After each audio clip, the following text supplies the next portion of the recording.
শুধু নারকেল গুড় দিয়ে পিঠা বানালে পিঠা হয় না। দেখো, এসব দিয়ে পিঠা বানালেও কিন্তু দারুণ পিঠা হয়। একবার বানিয়ে খেয়ে দেখো না, প্রীতি স্টাইল কা পিঠা।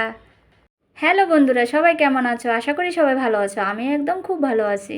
তো নিয়ে চলে এলাম আজকে পিঠা রেসিপি। দেখো আজকে কি কি দিয়ে আমি পিঠা বানাচ্ছি।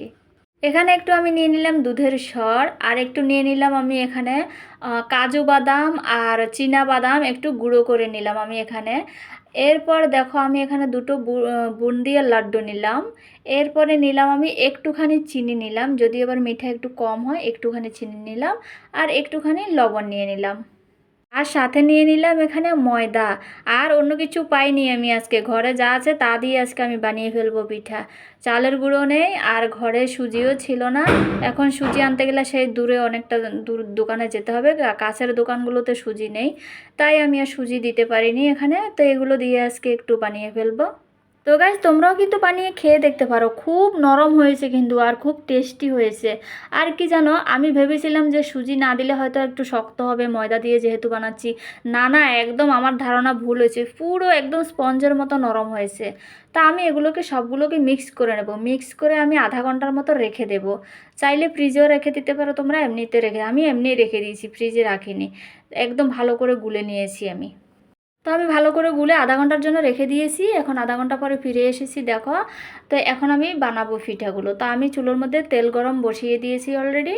তো তোমরা বানিয়ে দেখতে পারো, হেভি টেস্টি হয়েছে। তা আমার মতো কে কে হাতের কাছে যা পাও তা দিয়েই পিঠা বানিয়ে ফেলো। আমি আসলে দোকানে গিয়েছিলাম নারকেলের জন্য, নারকেল গুড় কিছুই পাইনি আজকে আমি। তা আজকে পিঠা খেতে মন চাইছিল, যদিও আমার না, আরেকজনের। তা আমি এসব তেলের পিঠা একটু কম খাই। তো আমার খাই মানে কি, যখন বানাবো তখনই যা স্বাদ টেস্ট করার সময় একটা কি দুটো খাবো, তা জাস্ট অতটুকুই। আর পরে আর আমি খাই না পিঠা। সবারই বোধহয় এরকমই হয়, জানি না যদিও। তো অনেকে খেতে ভালো পায়, তো এই জন্য আমি বানালাম পিঠা। তো ঘরের মধ্যে এগুলো ছিল, দুটো লাড্ডু ছিল, এরপরে তোমার ইয়ে ছিল, একটু কাজু বাদাম ছিল, চীনা বাদাম ছিল, এগুলো গুঁড়ো করে আমি বলছি যে নারকেল যখন পাইনি, এগুলো দিলে নারকেলের স্বাদটা একটু চলে আসবে। যদিও যদিও কিন্তু নারকেলের স্বাদ নারকেলের স্বাদে, ঠিক আছে না? কিন্তু তারপরে এটার একটা আলাদা টেস্ট হয়েছে, ওগুলোর একটা আলাদা টেস্ট থাকে, ঠিক আছে। এরপর আমি কি করলাম, এবার ইয়ে ছিল, দুধের সর ছিল, দুধের সর তুলে এটার সাথে একটু মিক্স করে দিয়ে দিলাম। হেভি নরম হয়, তোমরা দেখতে পাচ্ছ, দেখতেও কিন্তু একটু নরম নরম লাগছে কি, ঠিক আছে।